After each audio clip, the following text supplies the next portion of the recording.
बिस्मिल्लाहिर्रहमानिर्रहीम। अस्सलाम वालेकुम एवरीवन। एक नई वीडियो के साथ मेरे यूट्यूब चैनल पर आप सबको खुशामदीद। उम्मीद है आप खैर आफियत से होंगे। साइकोलॉजिकल टेस्टिंग सीरीज़ में ये हमारे वीडियो नंबर 6 है। इस वीडियो से पहले मैंने अपने इसी यूट्यूब चैनल पर एमएससी, एमएमएससी, वाईबॉस, एसपीएम और हैमडी पर भी detailed psychological testing videos upload की हैं, जिनके लिंक मैंने इस डिस्क्रिप्शन बॉक्स में ऐड कर दिए हैं। मुझे ये देखकर बहुत ज़्यादा अच्छा लगा और खुशी हुई कि आप साइकोलॉजिकल टेस्टिंग की जो प्लेलिस्ट है या जो वीडियोस हैं उसे बहुत ज़्यादा अप्रिशिएट कर रहे हैं, सपोर्ट कर रहे हैं। काफ़ी स्टूडेंट्स हैं जिन्होंने मुझे मैसेजेस किए हैं और इंस्टाग्राम वगैरह पर भी कुछ स्टूडेंट्स ने अप्रोच किया और रिक्वेस्ट की है कि आप इस टेस्ट के ऊपर वीडियोस अपलोड करें। आप जब वीडियोस को देखते हैं, लाइक करते हैं, कमेंट करते हैं और मैसेजेस में सजेशंस देते हैं कि मैडम इस टेस्ट के ऊपर या इस टॉपिक के ऊपर वीडियोस अपलोड करें, तो इससे मुझे पर्सनली बहुत ज़्यादा मोटिवेशन मिलती है कि एटलीस्ट जो मेरी एफर्ट्स हैं इस चैनल के ऊपर वो वेस्ट नहीं जा रही हैं। आप लोग इससे बहुत कुछ सीख रहे हैं। सो आप इस यूट्यूब चैनल को फॉलो करें, सब्सक्राइब करें, शेयर करें अपने बाकी फेलोज़ के साथ भी और कनेक्टेड रहें। ख़ास तौर पे जो साइकोलॉजिकल टेस्टिंग सीरीज़ है उससे कनेक्टेड रहें ताकि आपको आने वाले दिनों में मज़ीद टेस्टिंग के ऊपर वीडियोस मिल सकें। आप जब भी वीडियोस को देखते हैं इसे लाइक भी किया करें, शेयर भी किया करें और कमेंट्स में अपनी राय का इजहार भी किया करें ताकि इससे मुझे चैनल को इम्प्रूव करने में, अपने कंटेंट को बेहतर करने में और टॉपिक्स के बारे में सोचने में हेल्प मिल सके। क्योंकि अपने पूरे दिन की बिजी रूटीन में से थोड़ा टाइम निकाल कर वीडियोस बनाना, एडिट करना, अपलोड करना, इसमें बहुत ज़्यादा एफर्ट्स लगती हैं, बहुत टाइम कंज्यूम होता है। सो अगर जो व्यूवर्स हैं वो कनेक्टेड रहते हैं और अप्रिशिएट करते हैं, सपोर्ट करते हैं, तो इससे जो भी कंटेंट क्रिएटर होता है वो किसी भी कैटेगरी का है, उसे बहुत ज़्यादा सपोर्ट और मोटिवेशन मिलती है। So let's move towards the topic. जैसा कि आपको वीडियो टाइटल और थंबनेल से नज़र आ रहा होगा कि आज की इस वीडियो में हम BAI बैक एंग्जाइटी इन्वेंट्री, जो कि एक most commonly used diagnostic tool है, के बारे में सीखेंगे। Back anxiety inventory BAI was developed in 1988 by Dr. Aaron T. Beck. It was specifically designed as an inventory for measuring clinical anxiety, यानी जो बेचैनी का मर्ज है उसे डायग्नोस करने के लिए ये टेस्ट बनाया गया। It is most easy to use, easily available in PDF forms on internet. इसकी जो टोटल आइटम्स हैं वो 21 आइटम्स होती हैं और इसमें हम ज़्यादातर ड्यूरिंग द पास्ट वीक जो भी क्लाइंट की सोमैटिक सिम्टम्स हैं, because it primarily focuses on somatic symptoms, so इसमें जो प्राइमरी फोकस होता है वो क्लाइंट की सोमैटिक सिम्टम्स के ऊपर होता है। और ये 4 पॉइंट लिकर्ट स्केल है, यानी जो क्लाइंट के रिस्पॉन्सेज हैं वो 0 to 3 के दरमियान रिकॉर्ड किए जाते हैं। एज अ साइकोलॉजी स्टूडेंट और अ ट्रेनिंग साइकोलॉजिस्ट आपने इस टेस्ट के बारे में बहुत ज़्यादा सुना होगा, बट आज हम सही मायनों में इस टेस्ट को अप्लाई करना सीखेंगे, इसकी आइटम्स को अंडरस्टैंड करेंगे और हम क्लाइंट से किस तरह से ये क्वेश्चंस पूछते हैं उसके बारे में सीखेंगे। अगर आप चैनल पर नए हैं और अभी तक चैनल को सब्सक्राइब नहीं किया तो पहले चैनल को सब्सक्राइब करें और बेल आइकन को प्रेस कर लें।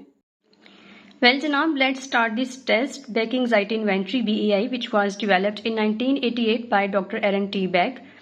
इस टेस्ट की जो भी इम्पोर्टेंट डिटेल्स हैं वो मैंने आपको स्टार्टिंग पे बता दी हैं। इस वीडियो के ज़रिए टेस्ट सीखना आपके लिए इसलिए भी ज़रूरी है या आपको अच्छा लगेगा या मज़ा आएगा टेस्ट सीखने का, बिकॉज इसमें जितनी भी आइटम्स हैं वो बहुत सिंप्लीफाइड फॉर्म में लिखी हुई हैं और एक एक टर्म लिखी हुई है। सो हर आइटम की एक्सप्लेनेशन, पूछने का तरीका क्यों पूछी जाती है वो मैं आपको इस वीडियो में बताऊंगी। सो आपने इस वीडियो को एंड तक देखना और टेस्ट को इंतहाई गौर से सुनना है, समझना है, सीखना है। अगर कोई एम्बिग्विटी होती है तो आपने कमेंट बॉक्स में पूछना भी है, बिकॉज अक्सर औकात हमें लग रहा होता है कि फ़लाँ टेस्ट बहुत आसान है, खासतौर पर जो एंग्जाइटी का टेस्ट है वो बहुत ईजी होता है। लेकिन जब हम क्लिनिकल सेटिंग्स में या क्लिनिकल प्रैक्टिस में अपनी टेस्टिंग अप्लाई कर रहे होते हैं क्लाइंट के ऊपर, तो हमें क्लिनिकल इंटरव्यू, बिहेवियरल ऑब्जर्वेशन और हर आइटम के साथ क्लाइंट के रिस्पॉन्स को रिकॉर्ड करते हुए काफ़ी ज़्यादा चीज़ें हैं जो असेस करनी होती हैं कि क्लाइंट ओवर एग्जैजरेट तो नहीं कर रहा, मैनिपुलेट तो नहीं कर रहा है या जान छुड़वाने के लिए तो कोई आइटम का रिस्पॉन्स नहीं कर रहा है। तो हर चीज़ को मद्देनज़र रखते हुए जो है हमें अपनी टेस्टिंग कंप्लीट करनी पड़ती है। सो जैसा कि मैंने आपको वीडियो के स्टार्ट में बताया कि it is 4 point Likert scale, 0 से 3 के दरमियान स्कोर रेंजेस हम क्लाइंट के रिकॉर्ड करते हैं। 0 means not at all, 1 mildly but it didn't bother me much, moderately it wasn't pleasant at times, severely it bothered me a lot। कोई भी testing tool, for example वाइबॉस है, हैमडी है, या कोई भी टेस्टिंग टूल जो कि लिकर्ट पॉइंट्स के ऊपर स्कोर रेंजेस लेता है क्लाइंट से, तो आपने कोई ये टेस्ट, इस तरह के टेस्ट अप्लाई करने से पहले आपने क्लाइंट से कहना होता है कि जनाब मैं आपसे कुछ सवालात पूछूंगा या पूछूंगी और आपने इस तरह से मुझे उसका आंसर करना है, जिसमें 0 का मतलब होगा नॉट एट ऑल, मतलब ये जो भी मसला या जो भी सिम्टम हम पूछ रहे हैं वो मुझे नहीं है या वो प्रेजेंट नहीं कर रहा क्लाइंट। माइल्डली मतलब थोड़े लेवल पर है, मॉडरेटली दरमियाने दर्जे की तंग करती है, सीवियरली या बहुत शदीद है या बहुत ज़्यादा है। ठीक है, तो जो भी लिक्विड पॉइंट्स होते हैं वो हमने क्लाइंट को टेस्ट करने से पहले एक्सप्लेन करने होते हैं ताकि क्लाइंट उन्हीं लिक्विड पॉइंट्स के ऊपर हमें आंसर्स दे सके और हमारे लिए टेस्टिंग करना और डायग्नोसिस मेकिंग करना आसान हो सके। टोटल 21 आइटम्स हैं, 1 से लेके 21 तक आइटम्स हैं हमारे पास। The first one is numbness और टिंगलिंग, जिसका मतलब है सुन हो जाना या बेचैन होना। हम क्लाइंट से पूछते हैं कि जनाब पिछले पूरे हफ्ते में आपका जिस्म या हाथ में सुन रहे हो या आप बहुत ज्यादा बेचैन रहे हो। अब यहाँ पर मैंने एक वर्ड यूज किया, एक टर्म यूज किया, पिछले एक हफ्ते में। सो यहाँ पर एक और इम्पोर्टेंट इंस्ट्रक्शन जो कि आपने इस टेस्ट में याद रखनी है कि क्लाइंट जो भी सिम्टम्स प्रेजेंट कर रहा है उसका कोई ना कोई ड्यूरेशन जो है वो डीएसएम के क्राइटेरिया में मेंशन होता है।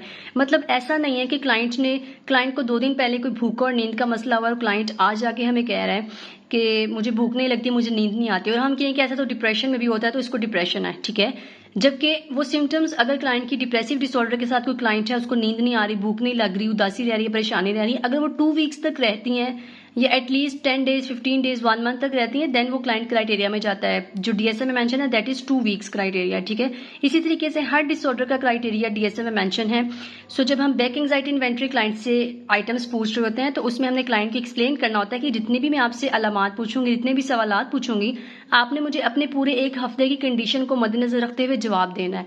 मतलब ऐसा नहीं है कि सिर्फ आज ही जिस्म या हाथ पांव सुन नहीं हुए या हुए हैं, बल्कि आपने पिछले पूरे वीक की कंडीशन को अपने जहन में रखना है। वो 1 वीक की हो सकती है, वो पास्ट 10 डेज की हो सकती है। सो आपने ये सब चीजें क्लाइंट को टेस्ट अप्लाई करने से पहले, ये सवालात पूछने से पहले एक्सप्लेन करनी होती है ताकि क्वेश्चंस के दौरान कोई डिस्टर्बेंस हमें ना आए। तो हम पूछते हैं कि जनाब आपका इस पूरे हफ्ते में आपका जिस्म या हाथ पांव सुन रहे हो या आप बेचैन रहे हो। क्लाइंट कहेगा 0, 1, 2 और 3। ठीक है, फीलिंग हॉट, जिस्म बहुत ज्यादा गर्म रहता हो या आपको ऐसा महसूस होता हो कि आपके जिस्म से सेक निकल रहा है। 0, 1, 2, 3। वॉबलीनेस इन लेग्स, इसमें हम क्लाइंट से पूछ रहे हैं कि आपको टांगों में कोई लड़खड़ाहट महसूस होती है, बिकॉज जो एंजाइटी के पेशेंट्स होते हैं जब उन्हें आने वाले कल के बारे में सोच के बहुत ज्यादा परेशानी हो रही होती है तो उनकी बॉडी जो है वो अनस्टेडी हो जाती है या फिर उनकी टांगों में कोई लड़खड़ाहट उन्हें महसूस होती है। सो हम यहाँ पे क्लाइंट से पूछ रहे हैं वॉबलीनेस इन लेग्स। अनएबल टू रिलैक्स, जब आप परेशान या बेचैन होते हैं तो आपको पुरसकून होने में कोई मुश्किल आती है। ठीक है, अब यहाँ पर ये आइटम सिर्फ इतनी सी लिखी हुई है, अनएबल टू रिलैक्स। अब इस आइटम को जब हम एक्सप्लेन कर रहे हैं, किसी भी टेस्टिंग टूल में जब हम आइटम्स को एक्सप्लेन कर रहे होते हैं तो इसमें हमने ध्यान रखना होता है कि जो भी क्वेश्चन लिखा हुआ, जो भी टर्म लिखी हुई है, उसका मीनिंग चेंज ना हो, उसका थीम चेंज ना हो। ठीक है, अगर मीनिंग या थीम चेंज हो जाता है, क्वेश्चन कुछ और लिखा हुआ, एक्सप्लेनेशन हम कुछ और दे रहे हैं, तो वो जो कुछ और एक्सप्लेनेशन दे रहे हैं हम उसी के फिर रिस्पॉन्सेज रिकॉर्ड करेंगे, जिससे हमारे पूरे टेस्ट की जो स्कोर है वो इफेक्ट होगी, और स्कोर इफेक्ट होने से हमारा जो क्राइटेरिया वो चेंज हो सकता है। फॉर एग्जांपल, क्लाइंट अगर माइल्ड डिसऑर्डर के साथ है और हमारी जो एक्सप्लेनेशन है आइटम्स की वो गलत है या फिर हम मिस इंटरप्रेट कर रहे हैं या हम बेहतर तरीके से क्लाइंट को अपनी आइटम डिलीवर नहीं कर पा रहे हैं, तो उससे हमारी स्कोरिंग इफेक्ट होगी, डायग्नोसिस चेंज होगा। सो इसलिए टेस्ट के ऊपर ग्रिप होना और क्लिनिकल सुपरविजन के अंडर अप्लाई करना सीखना बहुत ज्यादा जरूरी होता है। अनएबल टू रिलैक्स, जब आप बेचैन होते हैं तो खुद को पुरसकून करने में कोई मुश्किल आती है। फियर ऑफ वर्स्ट हैपनिंग, कुछ बुरा होने का खौफ रहता है। 0, 1, 2, 3, ये आइटम बहुत ज्यादा इंपॉर्टेंट होती है क्योंकि जो भी एंजाइटी के पेशेंट होते हैं उन्हें आने वाले कल के बारे में सोच के बहुत ज्यादा टेंशन होती है, बहुत परेशानी होती है, बहुत बेचैनी होती है, और उन्हें अक्सर औकात ये भी होता है कि कहीं ये ना हो जाए, कहीं वो ना हो जाए, कहीं ऐसा ना हो जाए, कहीं मैं ये करूं तो ये ना हो जाए। ठीक है, मतलब वो जो उनके जहन में इतनी ज्यादा एक वरीनेस होती है, फियर ऑफ वर्स्ट हैपनिंग की तरफ ले जाती है। सो ये इंपॉर्टेंट आइटम है, इसमें अपने क्लाइंट से पूछना होता है कि आपको कुछ बुरा होने का खौफ रहता है। डिजी और लाइट हेडेड, सर दर्द रहता है या चक्कर आते हैं या दिमाग खाली लगता है आपको। 0, 1, 2, 3। हार्ट पाउंडिंग, हार्ट रेसिंग, दिल डूबता हुआ महसूस होता है। अब क्लाइंट कहे कि इसका क्या मतलब है दिल डूबता हुआ महसूस होता है, तो इसमें आप एक्सप्लेन कर सकते हैं कभी कुछ ऐसा महसूस हुआ कि आपके दिल की धड़कन रुक रही है या फिर आपको सांस लेने में कोई मुश्किल आ रही है, या फिर ये अचानक से आपको अपना दिल बंद हुआ महसूस होता हो।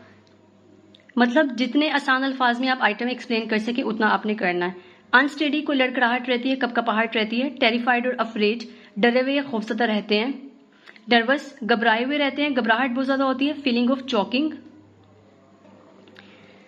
चॉकिंग, दम घुटता हुआ महसूस होता है या गले में कुछ अटका हुआ महसूस होता है। अब जो एंजाइटी के पेशेंट्स होते हैं, अगर आप खुद भी नोटिस करते हैं अपनी कंडीशन को, कभी आपने अपनी सोमैटिक सिम्टम्स को नोटिस किया हो कि जो एंग्जाइटी के पेशेंट्स होते हैं उन्हें ऐसे लग रहा होता है कि उनका जो गले में भारीपन बहुत ज़्यादा है, सांस नहीं उतर रहा। जैसे हम अगर खाना वगैरह खा रहे हैं तो वो जो रोटी का नवाला है वो हमारे गले से नहीं उतर रहा होता। सेम इसी तरीके से जो एंग्जाइटी के पेशेंट्स हैं उन्हें लगता है कि हमारा दम घुट रहा है या हमारा गले में कोई भारीपन महसूस हो रहा है। तो उस कंडीशन को हमने यहाँ पे एक्सप्लेन करवाना है क्लाइंट से भी और हमने उससे पूछना है 0 1 2 3 हैंड्स ट्रेमलिंग, हाथों में कोई हाथ कांपते हैं या कोई कपकपाहट होती है, हाथ कांपते हैं, हैंड्स ट्रेमलिंग। शेकी और अनस्टेडी, आइटम नंबर 8 और आइटम नंबर 13 दोनों के रिस्पॉन्सेज सेम आइटम्स हैं। थोड़ा सा पूछने का अंदाज चेंज करके आप दोबारा भी पूछ सकते हैं, या फिर जो आपने ऊपर अगर आपने ये वाली आइटम को अच्छे तरीके से एक्सप्लोर कर लिया तो आप इसकी मार्किंग भी कर सकते हैं। फियर ऑफ लूजिंग कंट्रोल, इख्तियार खो देने का खौफ रहता है, यानी आपको ऐसा लगता है कि सब चीजें आपके आपे से बाहर हो जाएंगी, आपके कंट्रोल से बाहर हो जाएंगी, कुछ भी आपके कंट्रोल में नहीं रहेगा, कुछ भी आपके इख्तियार में नहीं रहेगा। ठीक है, फियर ऑफ लूजिंग कंट्रोल, कुछ इख्तियार खो देने का खौफ रहता है। 0 1 2 3 जो भी क्लाइंट सर्कल करवाता है या रिपोर्ट करवाता है। डिफिकल्टी इन ब्रीथिंग, सांस लेने में कोई मुश्किल आती है। जैसा कि मैंने टेस्ट की एक्सप्लेनेशन में बताया था कि ये सोमैटिक सिम्टम्स के ऊपर प्राइमरीली फोकस करता है। ठीक है, सो डिफिकल्टी इन ब्रीथिंग, अब यहाँ पर भी हमारे पास अगर क्लाइंट की हिस्ट्री बेहतर है, क्योंकि टेस्ट करने से पहले जैसा कि मैंने आपको बताया कि क्लिनिकल सुपरविजन में सीखते हैं, अप्लाई करते हैं, एक अच्छी ग्रिप हमारी टेस्ट के ऊपर होती है, क्लाइंट की मुकम्मल हिस्ट्री होती है, या फिर एटलीस्ट जो क्लाइंट की इनिशियल हिस्ट्री है, मेडिकल हिस्ट्री वगैरह वो हमारे पास हो तो हमारे लिए बेहतर होता है। इसलिए मैं कह रही हूँ आपको बार बार अपनी हर वीडियो में कि टेस्ट जो है वो इस तरह नहीं है कि हमने कहीं नेट से देख लिया और हमने उसको अप्लाई कर लिया, हमें प्रॉपर एक एक आइटम को देखना पड़ता है, सीखना पड़ता है। अब डिफिकल्टी इन ब्रीथिंग या सांस से मुतालिक हम जितने भी क्वेश्चन पूछ रहे हैं उसके लिए हमें जानना जरूरी है कि क्लाइंट को कोई सांस का मसला वैसे ही तो नहीं है, मतलब कोई हार्ट प्रॉब्लम तो नहीं है, हो सकता है उसकी कोई हार्ट डिजीज चल रही है जिस वजह से उसको सांस लेने में मुश्किल आ रही है। तो यहाँ पे हमने क्लाइंट को एक्सप्लेन करवाना है कि किस तरह की मुश्किल आती है सांस लेने में। ठीक है, फियर ऑफ डाइंग, मरने का खौफ रहता है।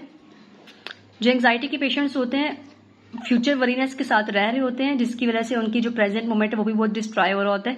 कई पेशेंट्स ऐसे होते हैं जिन्हें मरने का बहुत ज्यादा खौफ रहता है कि कहीं मुझे ये ना हो जाए, कोई मुझे कोई बीमारी ना लग जाए, मेरी डेथ ना हो जाए। ठीक है, स्केयर्ड, खौफजदा रहते हैं, जैसे कि हमने वो पूछा था, टेरिफाइड और अफ्रेड, स्केयर्ड। इंडाइजेशन, बदहजमी रहती है। जो भी बेचैनी के मर्ज के साथ सफर कर रहा होता है पेशेंट, उसका पेट खराब रहता है या फिर उसको खाना हजम नहीं हो रहा होता, तो यहाँ पे हमने पूछना है इंडाइजेशन, बदहजमी रहती है और किस वजह से रहती है, किस तरह से रहती है, कितनी रहती है। यहाँ पे हमने ये भी चीजें एक्सप्लेन करनी है। हो सकता है क्लाइंट जो पहले ही किसी मैदे के मसले से दो चार है और हम उसको एंग्जाइटी के लेवल्स मेजर कर रहे हैं और हम उसकी इंडाइजेशन को एंग्जाइटी के साथ रिलेट करके उसकी मार्किंग कर रहे हैं, तो यहाँ पर हमें क्लाइंट की मेडिकल हिस्ट्री का पता होना भी जरूरी होता है। फेंट और लाइट हेडेड, बेहोश हो जाते हैं। कभी आप बेहोश हुए हैं या पूरे इस एक हफ्ते में बेहोश हुए हैं, अगर नहीं हुए तो पहले कभी बेहोश हुए हैं, बहुत ज्यादा सोचने की वजह से या परेशानी की वजह से, मरने के खौफ की वजह से, ये कोई भी ऐसी सोच जो आपको बहुत तंग कर रही है आने वाले कल के बारे में, उसको सोचकर आप बेहोश हो जाते हैं। ठीक है, फेंट और लाइट हेडेड, अब यहाँ पर भी देखना जरूरी है कि क्लाइंट का वजन कितना है।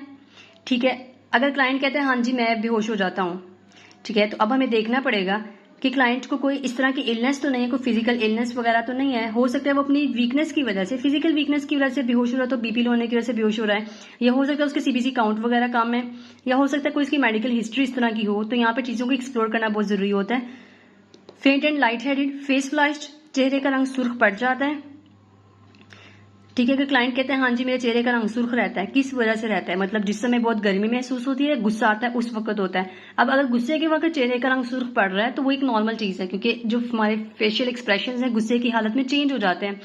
तो यहाँ पे हमने पूछना होता है क्लाइंट से कि किस तरह के फेस फ्लश से सफर कर रहे हैं, मतलब कि चेहरे का रंग किस तरह सुर्ख पड़ जाता है, कब पड़ता है, किस बात पे पड़ता है, एक्सप्लेनेशन जरूरी है। हॉट और कोल्ड स्वेट्स, ठंडे और गर्म पसीने आते हैं, क्योंकि जो एंग्जाइटी के पेशेंट्स होते हैं जैसे ही उनको फ्यूचर के बारे में कोई ओवर थिंकिंग वो स्टार्ट करते हैं, या फ्यूचर के बारे में सोच सोच के परेशान हो रहे हैं कि मेरा रिजल्ट आने वाला है, मेरा रिजल्ट आने वाला है, या फिर मेरी शादी होने वाली है, या फिर मैंने फलां जगह जॉब पर अप्लाई किया था, पता नहीं वहां से कोई मुझे रिस्पॉन्स मिलता है कि नहीं, या मैंने फलां इन्वेस्टमेंट की हुई है तो पता नहीं मुझे वहां से कोई प्रॉफिट मिलेगा या नहीं। ठीक है, मतलब इस तरह की कई कंडीशंस होती हैं जिसके बारे में सोच के क्लाइंट को ठंडे और गर्म पसीने आते हैं। ठीक है, तो अगर क्लाइंट हमारे पास वाकई ही में एंग्जाइटी यानी बेचैनी की मर्ज से सफर कर रहा है या फिर एंग्जाइटी के सिम्टम्स मौजूद हैं, तो हॉट कोल्ड स्वेट्स, ये सारे सिम्टम्स जो है हमें DSM क्राइटेरिया के मुताबिक यहाँ पर मेंशन है। मीन्स के ऐसा नहीं है कि हमें सिर्फ आने वाले कल के बारे में सोच के परेशानी हो रही तो हम बेचैनी के मर्ज का शिकार हो गए हैं। ये तमाम सिम्टम्स का मौजूद होना, डीएसएम के साथ क्राइटेरिया मैच करना, सेवेरिटी इंडेक्सेस को देखना, ये सब चीज़ें ज़रूरी होती हैं, देन ही हमारा डायग्नोसिस जो है वो कंफर्म होता है। ये टेस्ट इजीली आपको नेट पर अवेलेबल है। इसकी जो उर्दू फॉर्म है, उर्दू में भी ये क्वेश्चन मौजूद है। वैसे तो एज अ क्लिनिकल सेटिंग में काम करते एज अ प्रैक्टिशनर साइकोलॉजिस्ट मेरी कोशिश ये होती है कि मैं ओरिजिनल टेस्ट के वर्जन्स ही यूज़ करूं, और मैं स्टूडेंट्स को भी ये सजेस्ट करती हूँ कि जो ओरिजिनल वर्जन्स होते हैं उन्हीं को यूज़ किया करें, ठीक है। बट अगर कोई ट्रांसलेटेड वर्जन मौजूद है जो कि वैलिड है, जो कि क्लिनिकल सेटिंग्स में यूज़ हो रहा है, देन आप अप्लाई कर सकते हैं क्लाइंट के ऊपर। और अक्सर औकात ट्रांसलेशन में अगर कोई ट्रांसलेटेड स्केल है भी मौजूद तो आप उसकी वैलिडिटी को चेक करें कि कोई आइटम का मीनिंग तो चेंज नहीं हो गया है, कुछ इस तरह की चीज़ें, कोई भी एम्बिग्विटीज अगर वगैरह हैं तो वो आपको देखनी पड़ती हैं। सो जो BAI उर्दू वर्जन है वो भी बहुत इजीली आपको नेट पर अवेलेबल है। ये सारी आइटम्स जो मैंने आपको उर्दू में बताई हैं वो आप यहाँ से रिलेट भी कर सकते हैं। आप इस वाले मैनुअल, इस टेस्ट को भी डाउनलोड कर सकते हैं और इंग्लिश वर्जन को भी डाउनलोड कर सकते हैं, ठीक है। इंग्लिश वर्जन्स भी हमारे पास कई तरह के मौजूद हैं इंटरनेट पर। कुछ BAI के टूल्स इस तरह के हैं, 2-3 इसकी PDF फॉर्म्स हैं जिसमें हमारे पास स्कोर रेंजेस भी मेंशन हैं। फॉर एग्जांपल अगर आप इस अप्लाई हुए Beck anxiety inventory BAI test को देखते हैं तो इसके साथ ही इसी क्वेश्चनर के अंदर इसकी इंटरप्रिटेशन भी मेंशन है। 0 से 21 के दरमियान अगर कोई स्कोर रेंज हमारे पास आ रही है तो that is very low anxiety. और ये स्कोर रेंजेस हमारे पास कैसे आएंगी, ये जितने भी हमने रिस्पॉन्सेज रिकॉर्ड किए इन सबको कैलकुलेट कर लेना, सम कर लेना, जो भी हमारे पास टोटल आएगा उसको हमने इंटरप्रेट करना है। 0 से 21 लो एंजाइटी, 22 से 35 moderate anxiety. If the score is above from 35, exceed 36 is a potential cause for concern, मतलब कि इसमें जो क्लाइंट है वो सीवियरली एंजाइटी से सफ़र कर रहा है। अब अगर आपने अच्छे तरीके से टेस्ट अप्लाई किया है और चीज़ों को देखा है, क्लाइंट की क्लिनिकल इंटरव्यू किया, बिहेवियरल ऑब्जर्वेशन की है, आइटम्स को अच्छे तरीके से पूछा है, क्लाइंट की स्कोर रेंज इसमें निकालनी, और आपको पता चला कि क्लाइंट जो है वो सीवियर एंजाइटी के साथ है, देन ये देखना पड़ता है client to client, condition to condition चीज़ें वेरी करती हैं। अगर सीवियर डिसऑर्डर होता है, कोई भी डिसऑर्डर सीवियर है, like depression anxiety disorder, depression disorder, anxiety है, OCD है, स्किज़ोफ्रेनिया है, अगर सेवेरिटी इंडेक्स ज़्यादा है तो ऑब्वियसली क्लाइंट को जो है वो साइकेट्रिस्ट की तरफ रेफर करना पड़ता है for medications and proper management, और साइकोथेरेपी जो है वो साथ साथ चलती रहती है। उम्मीद है जनाब आपको आज की इस वीडियो में कुछ सीखने को मिला होगा। साइकोलॉजिकल टेस्टिंग सीरीज के साथ जुड़े रहिए। अगली वीडियो तक के लिए दीजिए इजाजत। अगर वीडियो अच्छी लगी तो लाइक जरूर कीजिएगा, कमेंट बॉक्स में अपनी राय का इजहार भी करना है, कोई एम्बिग्विटी हुई तो क्वेश्चन पूछना है, और अपने बाकी फेलोज के साथ जो भी साइकोलॉजी के स्टूडेंट्स हैं या फिर कोई साइकोलॉजी के बारे में इंटरेस्टेड है तो आप उनके साथ भी वीडियो को शेयर किया करें। अगली वीडियो तक के लिए दीजिए इजाजत, तब तक के लिए अल्लाह हाफिज़।